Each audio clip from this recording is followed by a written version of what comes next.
श्रीचैतन्यमनोभीष्टं स्थापितं येन भूतले स्वयं रूपः कदा मह्यं ददाति स्वपदान्तिकं वन्देऽहं श्रीगुरौ श्रीयुतापदकमलं श्रीगुरून् वैष्णवांश्च श्रीरूपं साग्रजातं सहगणरघुनाथान्वितं तं सजीवं साद्वैतं सावधूतं परिजनसहितं कृष्णचैतन्यदेवं श्रीराधाकृष्णपादान् सहगणललिता श्रीविशाखान्वितांश्च हे कृष्ण करुणा सिंधु दीनबंधु जगतपते गोपेश गोपिका कांत राधा कांत नमस्तुते तप्त कांचन गौरांगी राधे वृंदावनेश्वरी विश्वभानुसुते देवी प्रणमामि हरिप्रिये वाञ्छाकल्पतरुभ्यश्च कृपा सिन्धुभ्यैव च पतितानां पावनेभ्यो वैष्णवेभ्यो नमो नमः।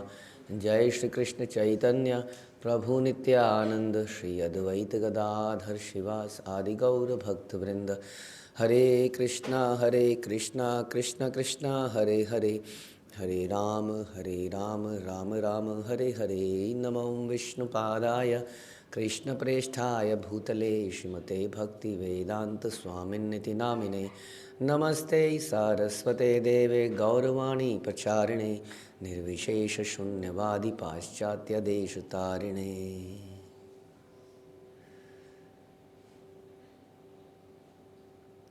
जय जय श्री चैतन्य जयो नित्यानंद जय अद्वैत चंद्र जय गौर भक्तवृंद। जय जय श्री चैतन्य जयो नित्यानंद जय अद्वैत चंद्र जय गौर भक्तवृंद। जय जय श्री चैतन्य जयो नित्यानंद जय अद्वैत चंद्र जय गौर भक्तवृंद। श्री चैतन्य मंगल शेष खंड अध्याय पहला। श्री चैतन्य महाप्रभु का दक्षिण भारत भ्रमण। प्रयास संख्या पहला। जय नर हरि गदाधर प्राणनाथ कृपा करी कर प्रभु शुभ दृष्टिपात। नरहरि के जीवन और प्राण गदाधर पंडित की जय हो। कृपया मुझ पर कृपा दृष्टि डालिए। शेष खंड कथा कही अमृत रसार सुनी ले पाई बे सुख सागर पाथार। अब मैं चैतन्य महाप्रभु की अंत्य लीलाओं का वर्णन करूंगा, जिसके श्रवण द्वारा श्रोता अमृत सिंधु में सराबोर हो जाएंगे। अंत्य लीलाएं, अंत लीलाएं, भगवान की लीलाओं का कभी अंत नहीं होता है वास्तव में। तो पहले तो अगर इस संसार की भी बात करें तो इस संसार में भी अनंत लीलाएं, ऐसे नहीं कि आध्यात्मिक जगत में अनंत लीलाएं चल रही हैं, क्योंकि इस संसार में भी एक प्लेनेट में ख़त्म होती हैं, दूसरे में चालू हो जाती हैं, या साइमल्टेनियसली सब जगह चल रही होती हैं। तो इसलिए भगवान का आना जाना हमेशा लगा रहता है।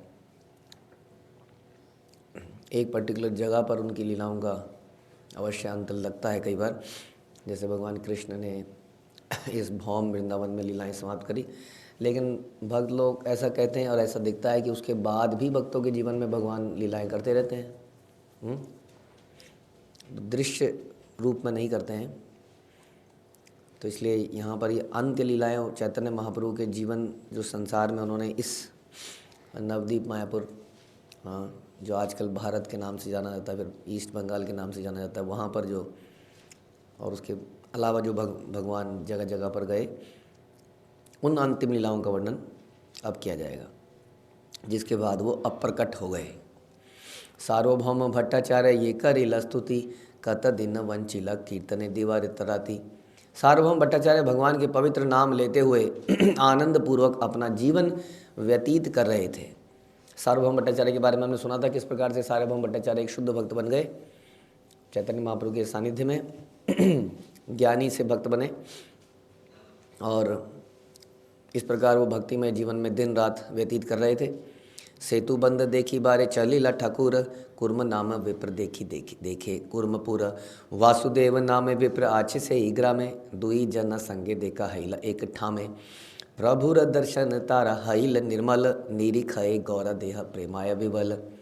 नीलाचल से प्रस्थान के उपरांत महाप्रभु कुर्म क्षेत्र में आ गए, जहाँ वे कुर्म और वासुदेव नामक दो ब्राह्मणों से मिले।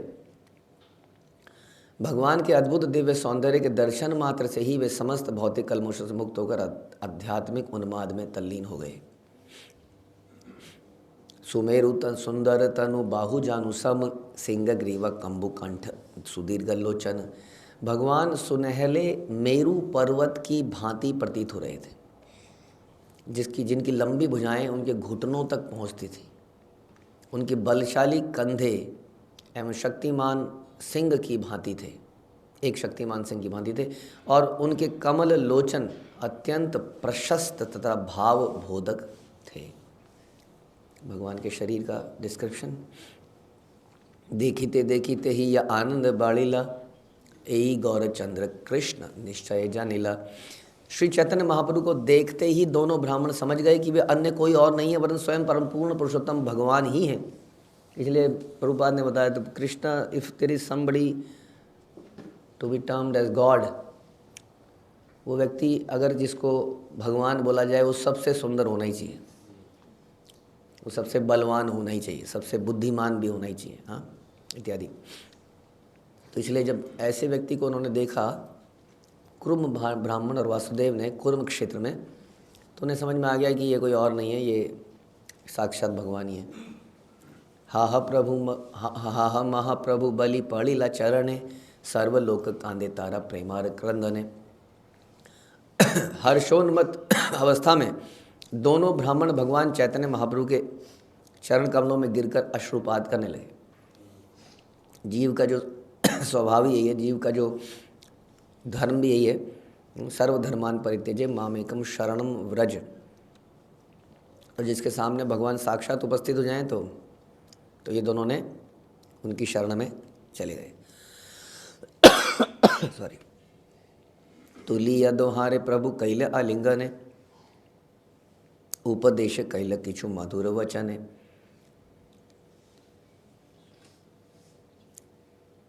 शून शून ओहे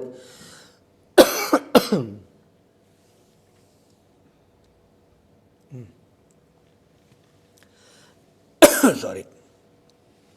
शून शून ओहे द्विज वचन अमार, की काजे आइला मही की कर आचार।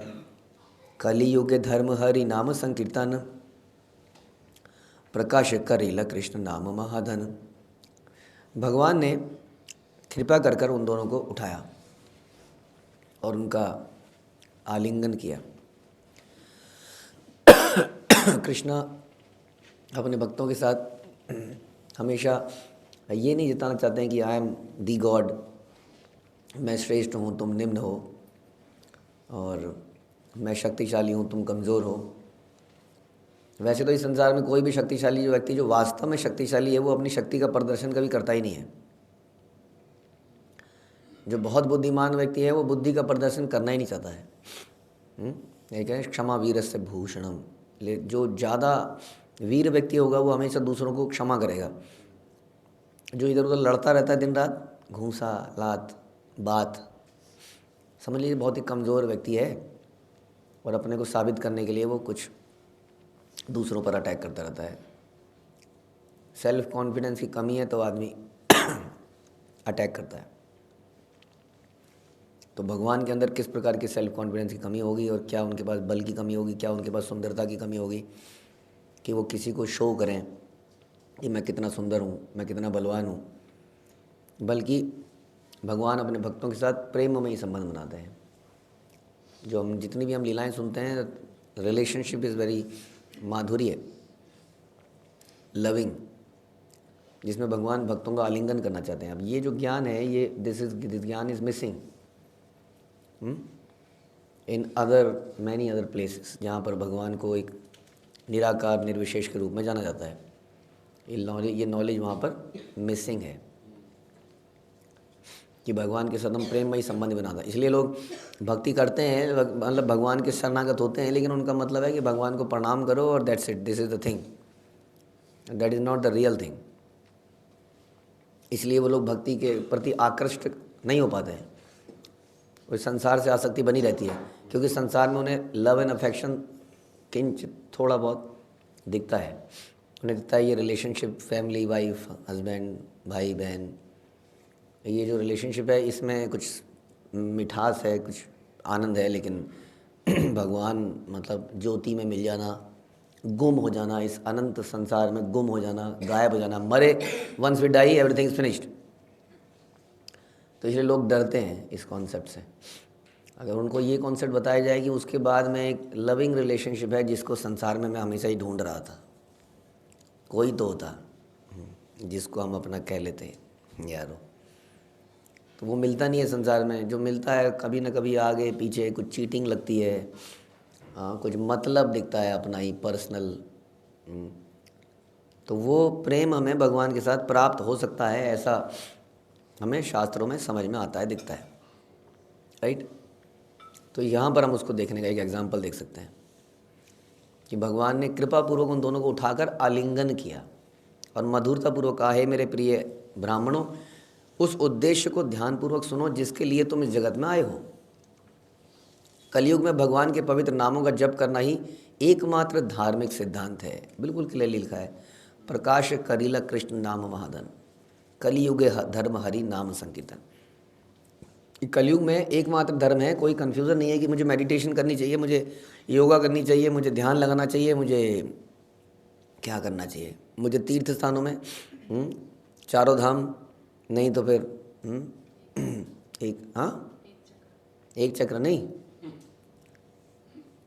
क्या है वो, गंगा सागर।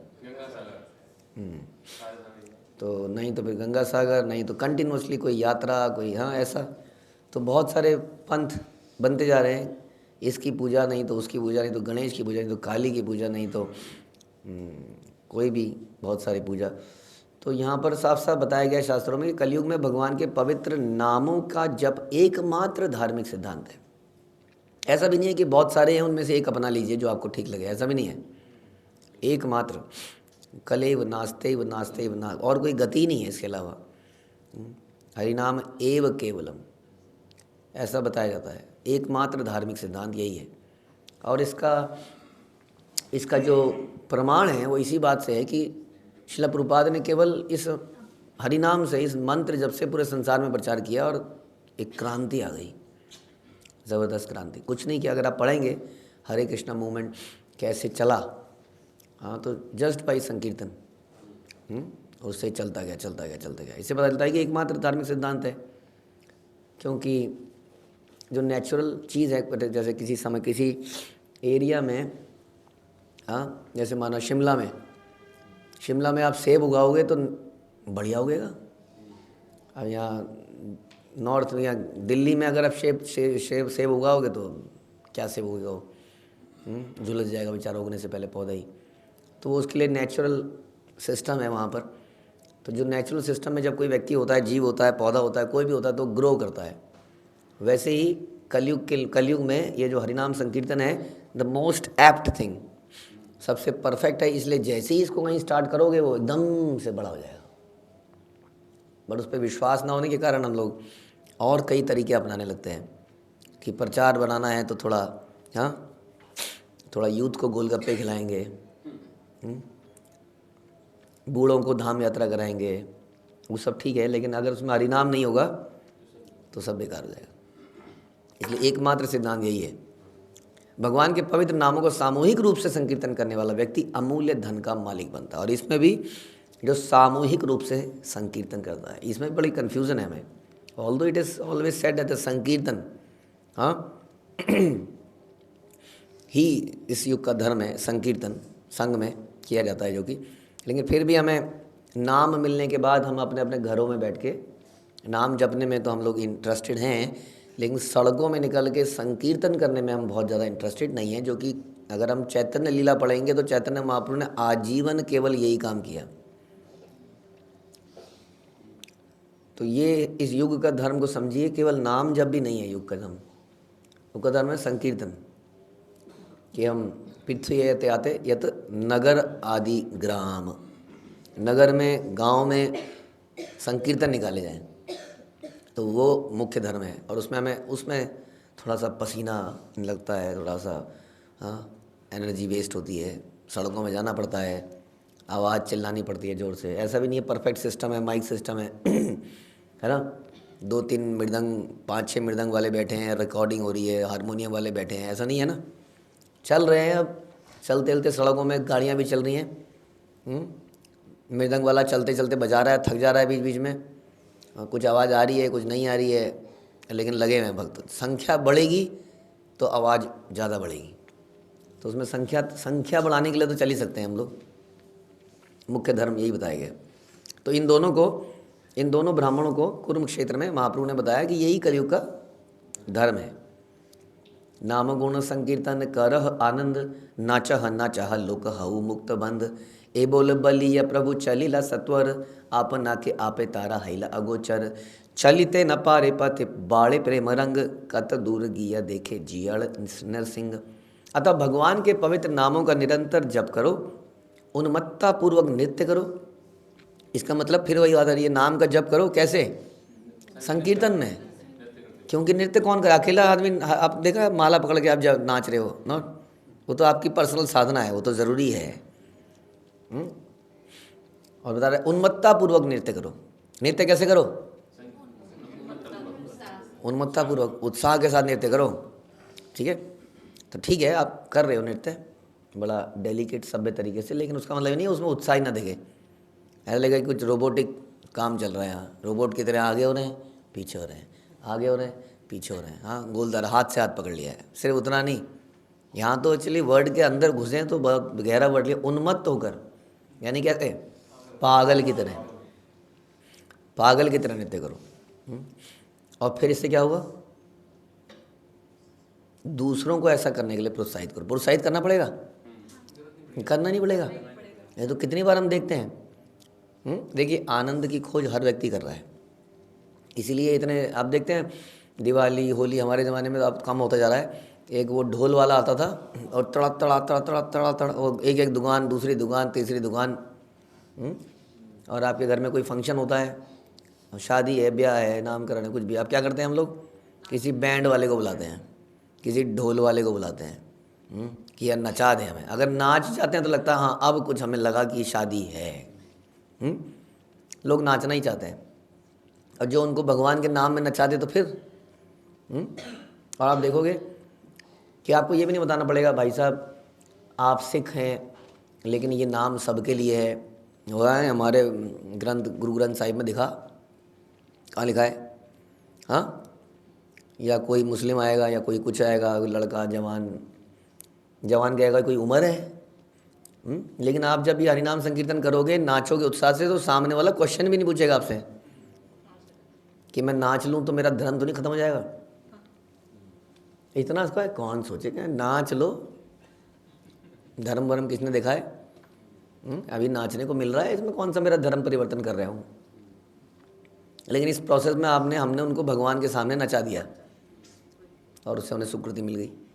तो आराम से कोई भी बिना चैलेंज किए, जैसे प्रसाद है, बिना चैलेंज किए आप प्रचार कर सकते हो किसी को, वैसे ही इस नृत्य से, संकीर्तन से बिना चैलेंज करे प्रचार कर सकते हो।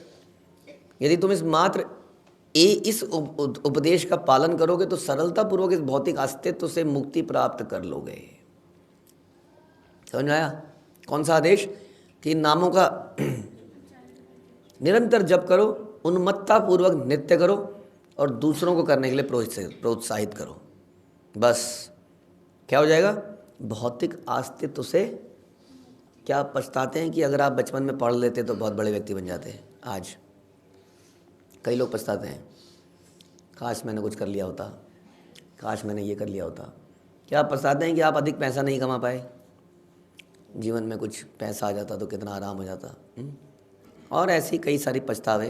क्या पछताते हैं कि आपकी हाइट थोड़ी और लंबी हो जाती? काश आपकी नाक थोड़ी और चपटी ना होती, उठी भी होती। ऐसे बहुत सारे पछतावे हमारे जीवन में हैं, हम कर तो कुछ नहीं सकते अब सर, लेकिन इस भौतिक अस्तित्व को ही ख़त्म कर सकते हैं जिसमें इम्परफेक्शन ही इम्परफेक्शन है। इम्परफेक्शन ही है इसके अंदर, और कुछ भी नहीं है। कोई व्यक्ति परफेक्शन प्राप्त करने का प्रयास भी करता है यदि, तो वो किसी एक छोटे से एरिया में परफेक्शन प्राप्त करता है।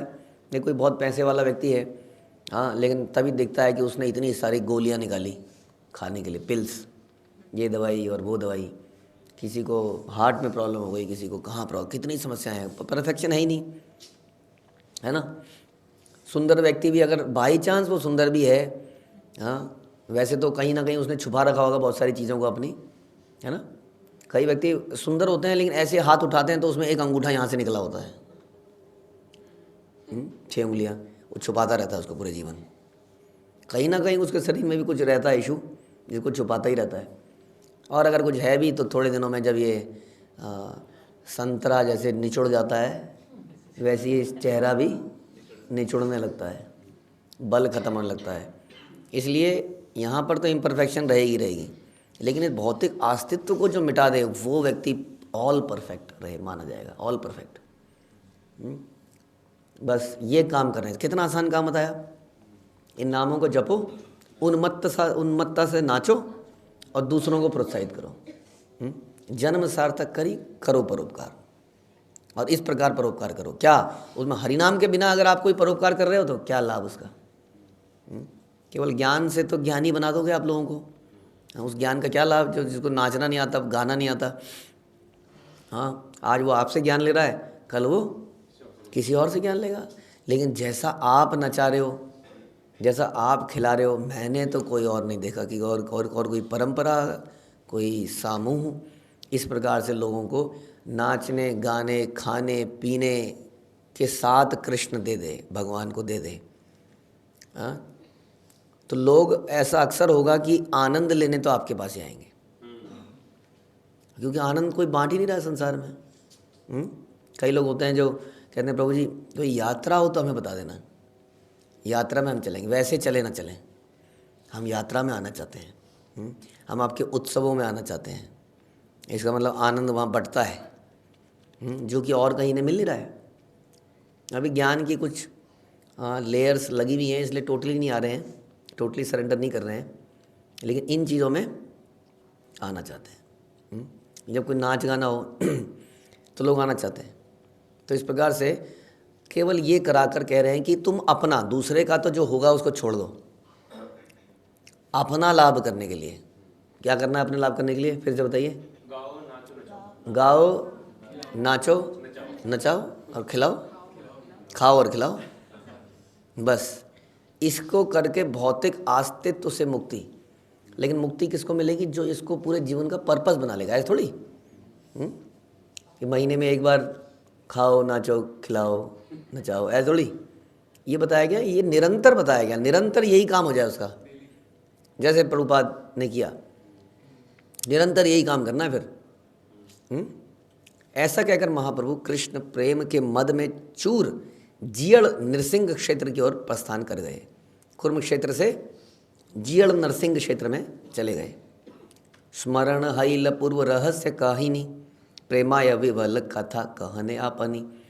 जियड़ नरसिंह पहुंचकर चैतन्य महाप्रभु ने प्रेम में विवल होकर पूर्व काल में घटित एक रहस्यमयी कथा का वर्णन किया।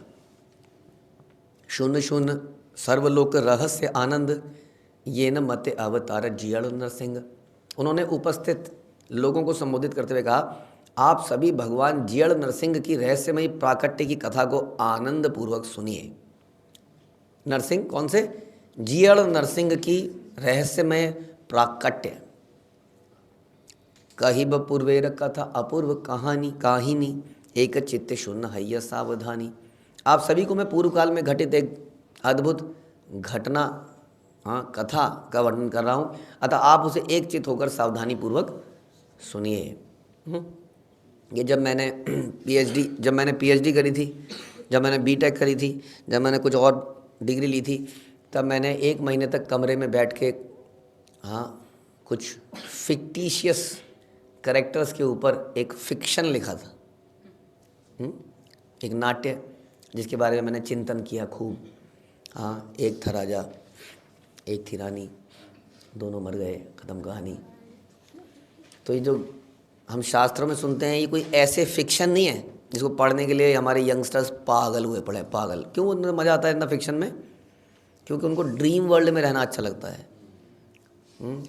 काश कि ऐसा हो। वो तो ना लिलीपुट की कहानियाँ, लिलीपुट वो ऐसी जगह में चला गया जहाँ लोग बहुत बड़े हैं, फिर ऐसी जगह में चला गया जहाँ लोग बहुत छोटे हैं, आप चींटियों की तरह लोग हैं, और आपको उन्होंने राजा बना लिया, कितना बढ़िया लगेगा। सोचिए। तो इस प्रकार से लोगों को अच्छा लगता है ड्रीम वर्ल्ड में जीना, इसलिए लोग बैठ के केवल ऐसी कहानियाँ लिखे जा रहे हैं, खूब पैसा कमा रहे हैं। लेकिन ये कथा ऐसी कथा नहीं है। ये क्या है, पूर्व काल में घटित एक अद्भुत कथा है। हमारे सारे पुराण पूर्व काल में घटित घटनाएं हैं। एखाने आछिल ए पूड़ू या गोयाल कृमि कृषि कर्म करे से ही विहान विकाल। यहाँ पुंडया नामक एक ग्वाला था जो प्रमुखता खेती किया करता था। ग्वाले का नाम था पुंडुया, पुंडुया, और खेती करता था। एक शशा नाम है, खंद मही कैल उपार्जन हैल मायाम्बु खंद बड़ा ई संपन्न। उसने अपने जमीन में खीरे उगाए, खीरे, ठीक, उसके द्वारा बोए गए खीरे आकार में बड़े थे और अधिक मात्रा में थे। दीवारात्रि राखे खंद ना ही अवसर, ना जानी का खन से ही जाए निज घर। अपने द्वारा बोए गए खीरों की वह दिन रात रखवाली करता था, अतः वह अपने घर भी नहीं जाता था। एक दिन मने मने करीला विचार, खंद रखी बारे आमी नासिब आर। एई मने आचे पूरा मने हरीशे, आचम बीते देखे खंद खाइया जाए किसे। एक दिन उन्होंने विचार किया कि अब मैं खीरों की और अधिक रखवाली नहीं आऊँगा। हाँ, अब बड़े हो गए, अब कुछ खतरा नहीं है। और वो मन में हर्षित हो गए, सो गए। और उसके बाद उन्होंने देखा कि उनके खीरे प्रतिदिन कोई खाकर जाने लगा। हाँ, चोरी होने लगी। आर दिन रात्रि जागे तृतीय प्रहर, आचंबिते आइल एक वराह डागर। देखिया गोयाल से ही हैल सावधान, खंद खाए वरा से सारे दुई काण। खंद खाए लता छेड़े आपनार सुखे, देखिया गोयाल गुण दिले के धनु के। एक अन्य दिन तीसरे प्रहर तक जागा, लगभग सवेरे तक जाग ही रहा था, और उसने देखा कि अचानक वहाँ एक जंगली सुअर आ गया। जंगली सुअर जो होते हैं वो फसलों को खोद जाते हैं, एकदम खोद देते हैं, नीचे से निकाल के ज़मीन के नीचे से खा जाते हैं। वह देखकर ग्वाला सावधान हुआ और जंगली सुअर खीरे खाने लगा तथा सुखपूर्वक लताओं को तोड़ने लगा। यह देखकर उसने अपने धनुष पर बाण लगा दिया। खंद खाओ लता छीड़, साई दुई काम सार दुई काम, आजी मोरा हाथे तुमी हारा बेपराण। एत बलि संधान पूरी अछाड़े बाण, निर्भर वाजिल वरा स्मरे राम नाम। धाइल संधाइल पर्वत गुहार भीतर, देखी या गोयाल पूणा हाइल फापर। ग्वाले ने कहा, खीरे खाकर लताओं को तोड़ते हो, अतः आज मेरे द्वारा तुम मृत्यु को प्राप्त करोगे। यह कहकर उसने बाण को छोड़ दिया और उस जंगली वना को बाण लग गया, और लगते ही उसने बोला राम, और एक पर्वतीय गुफा की ओर भाग गया बाण के साथ लगा। और ये देखकर ये बड़ा उत्सुक हो गया, ये क्या हो गया एकदम से, इसने राम का नाम कैसे ले दिया, आश्चर्यचकित हो गया। पुणा वराह हई यकेन स्मरे राम राम, वराह न हाय ए से ही भगवान। उसने कहा, एक मूल पशु भगवान के पवित्र नाम का उच्चारण कैसे कर सकता है? अतः कोई साधारण वरा नहीं, शायद स्वयं भगवान ही तो नहीं। एते का चिंती या पूर्णा, कातर अंतर गुहार निकट गिया कही छे उत्तर। यह सोचकर वो ग्वाला पूर्णा अपने हृदय में भयभीत हुआ और गुफा के पास गया, हाँ, जिसके अंदर वो घुसा हुआ था। तो उसने बाहर से पूछने लगा, आवाज़ मारी, के तुमी बले उत्तर न पाए, तीनों उपवास कैल कातर ही आए। ग्वाल ने कहा, आप कौन हैं गुफा के अंदर बाहर से, परंतु भीतर से कोई आवाज़ ही नहीं आई। तब उस व्यक्ति ने हृदय में भय का अनुभव करते हुए 3 दिन तक उपवास किया कि ये तो कुछ मेरे से कुछ अनर्थ हो गया, कुछ तो गड़बड़ कर दी मैंने। की काज करिलूँ आमी आधम दुरंत, मौसम पातक की नाही पामर पाषंड। भयभीत वैश्य यह सोचने लगा कि उसके द्वारा एक भीषण अपराध हो गया है। उसने विनम्रतापूर्वक कहा, मैं सर्वाधिक पापी हूँ, मैं अधम हूँ। दया उपजी लग प्रभु करुणा निधान, आकाशवाणी ते बैल आमी भगवान। आमारे मारी ले तोर कैनु अपचाया, चिंता न करिह याह आपनार आलय। दीन वैश्य पर कृपालु होकर भगवान आकाश से बोले। 3 दिन तक उसने व्रत रख लिया था, तो भगवान की आकाश से आवाज आई, मैं परम भगवान हूँ। जब मैंने तुम्हारे खीरे खाए तब तुमने मुझे घायल कर दिया, परंतु तुम व्यग्र ना हो और निर्भय होकर घर लौट जाओ। तो उसके बाद भगवान पता नहीं बचे कि नहीं बचे, भगवान का खून तो एक्स्ट्रा निकल ही गया था। भगवान बचे कि नहीं बचे? ओके, भगवान को मारा नहीं जा सकता ऐसे, है ना। ए बोले सुनिया पूर्णा अधिक कातर, उपवासे उपवासे दिमु कलेवर, ए मने उपवास करीला अनेक, अचंबिते सुनील गगने ध्वनि एक, कहना रे अबोध पूर्णा मर अकारण, अपराध नहीं यह आपन भवन। और वैश्य बड़ा व्यथित हो गया, अरे ये क्या हो गया, अब तो कंफर्म हो गया कि भगवान ही थे, मैंने भगवान पे बाण चढ़ा दिया। तो उसने उपवास को जारी रखा, बोला मैं अपना उपवास से अपना शरीर त्याग दूंगा, मर ही जाऊंगा अब मैं। तभी अचानक आकाश फिर से भगवान बोले, हाँ बोले, अरे मूर्ख वैश्य, क्यों व्यर्थ में कष्ट भोग रहा है, क्यों मरने जा रहा है, तुमने कोई अपराध नहीं किया है, हाँ, और जरूर भगवान की कोई लीला है, अतः इस उपवास को त्याग कर घर लौट जाओ। पुनरपि बले पूरा कातर वचन, तुम्हारे मारी लो आर की काज जीवन, मरी लेह नाही घुचे ए दोष अमार, ए दोष उचित है या मेरा प्रहार, शुद्ध है बारामी कौन प्रतिकारे, सबे आमी मात्र बाण मारी ले तुम्हारे। वैश्य ने उत्तर दिया, मैंने अपने बाण द्वारा आपको घायल किया है और इसलिए इस निंदनीय जीवन को जीने का कोई औचित्य नहीं है। यदि मैं अपना जीवन त्याग भी दूं तो भी मेरे पापों का फल मेरा पीछा करेंगे। मरने से क्या होगा, मरने के बाद हमारे पाप समाप्त हो जाते हैं कि नहीं? अगले जीवन में भी आते हैं। इसीलिए तो चपटी नाक है, इसलिए छोटी हाइट है, इसीलिए मल त्याग रहे हैं, इसलिए मूत्र कर रहे हैं, इसलिए शादी के बाद भी परेशान है और इसलिए शादी से पहले ही परेशान है। तो ये पुराने जन्मों के कर्म ही हैं। तो कह रहे हैं कि क्या होगा मेरे मरने से, यदि मैं अपने जीवन को त्याग भी दूं तो भी मेरे पापों का फल मेरा पीछा करेगा और मृत्युदेव यमराज अवश्य मुझे भयंकर दंड देंगे। ऐसी स्थिति से बचने के लिए मेरे पास क्या उपाय? अब हम क्या करें कि हमें ये इम्परफेक्ट शरीर मिल गया है अपने कर्मों के कारण। ए बोल सुनिया वाणी हैला आर बार, नाही अपराध तुष्ट हैला अपार। भगवान ने कहा आप चिंता ना करें, आपसे कोई अपराध नहीं हुआ है, अतः मैं आपसे अत्यधिक संतुष्ट हूँ। कई लोग सोच रहे हैं हमें तो इतना बढ़िया शरीर मिला है, कोई अपराध ही नहीं हुआ है कि नहीं? आप विदेशियों का शरीर देखिए, क्या सुंदर सुडौल, लेकिन सबसे ज़्यादा भौतिक का आक्रमण वहीं पर है, भौतिकता का आक्रमण। इसलिए वास्तविकता में सुंदरता ही हमारा अभिशाप बन जाती है, ये भी एक अभिशाप बन जाता है। आदमी को लगता है कि बढ़िया तो है सब कुछ, शरीर भी है, पैसा भी है, कंट्री भी अच्छी है। तो भगवान फिर भी उसको समझा रहे हैं कि आप चिंता ना करें, कोई अपराध नहीं हुआ है, मैं संतुष्ट हूँ भाई। ए बोलो सुनी या पूरा कहे कर जोड़ी, तो मारा आज्ञा है मुई बलो भया छाड़ी। यह सुनकर वैश्य ने कहा, उस ग्वाले ने कहा, आपके शब्दों पर विश्वास करके मैं अपने भय का त्याग कर बोल रहा हूँ, अपने भय को त्याग कर बोल रहा हूँ। के मने जानी बे मुई छुछिल दोष, पर साध साक्षी पाइले हड़मु संतोष। वैश्य ने कहा, मैं कैसे समझूं कि मैं अपराध से मुक्त हो गया हूँ, कृपया करके आप मेरे समक्ष प्रकट हो जाइए और तब मैं चिंता रहित हो जाऊंगा। अब मैं, आप प्रकट हो गए तो इसका मतलब आप प्रसन्न हो मेरे से, या आप अप्रकट होकर पीछे से बोल रहे हो, इसका मतलब आप मुझे ढांढस दिला रहे हो। कोई बात नहीं, कोई बात नहीं, कोई बात नहीं, हो गया ना, कोई बात नहीं। आप तो आप कोई बात नहीं वाली बात बोल रहे हो, क्या आप मेरे से प्रसन्न हो? मेरे को अंदर से चिंता सताई जा रही है। आप सामने आ जाएंगे तो मैं चिंता रहित हो जाऊँगा। तो एक कथा कही आमी राजा र गोचरे, यही मत आज्ञा तुम्ही करी हता हरे। मैं यह घटना राजा के समक्ष कहूँगा, अतः आप भी राजा को ये सब कुछ बताइए, और फिर राजा ही बताएगा कि क्या सही है क्या गलत है। मुझे दंड मिलना ही चाहिए यदि मैंने कुछ अपराध किया है तो, है ना। दंड मिलने से हमारे पाप समाप्त होते हैं, तो हमें दंड मिलना ही चाहिए।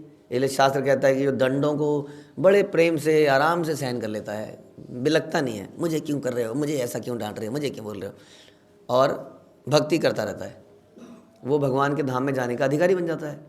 उन राजा के पास चलते हैं, आप भी वहाँ पे आ जाना और मैं भी वहाँ। अपने आप से बोल रहे हैं, देखिए अपने जुर्म को। लोग तो कहते हैं कि अच्छा चलो आपने बोल दिया ना सॉरी, मतलब आपने बोल दिया कोई बात नहीं तो ठीक है, फिर कोई बात नहीं, है ना। जैसे आप कोई अपराध कर देते हो, आप माफ़ी मांगते हो, तो सामने वाले क्या बोलते हैं, अच्छा चलो कोई बात नहीं, हाँ अच्छा बहुत बढ़िया हो गया। फिर हम क्या करते हैं, फिर हम फिर से करते हैं, और यही करते रहते हैं। लेकिन ये आदमी साधारण आदमी नहीं था। इसने कहा ऐसे मैं माफ़ नहीं करूँगा आपको, हैं? अपने आप को। हम यही कहते हैं ना कि मैं माफ़ नहीं करूँगा आपको, ये कह रहा है मैं माफ़ नहीं करूँगा। मैंने ऐसे बहुत लोग देखे जो निरंतर अपने आप को जस्टिफाई करते रहते हैं, मैंने ये ऐसा किया क्योंकि ऐसा था, क्योंकि ऐसा था, क्योंकि ऐसा था। ये आदमी देखिए, जब भगवान कह रहे हैं तुम्हारा दोस्त नहीं हो, कह रहे नहीं मेरा दोस्त, ये पूरी केस चलना चाहिए, इस पर डिटेल में जाना चाहिए, राजा के पास चलो वो डिसाइड करेगा, तुम भी पहुँचो और मैं भी पहुँचूँगा। राजा के पास क्या हुआ इसको हम अगले प्रवचन में सुनेंगे। हरे कृष्ण। श्रील प्रभुपाद की जय, चैतन्य मंगल की जय, लोचन दास ठाकुर की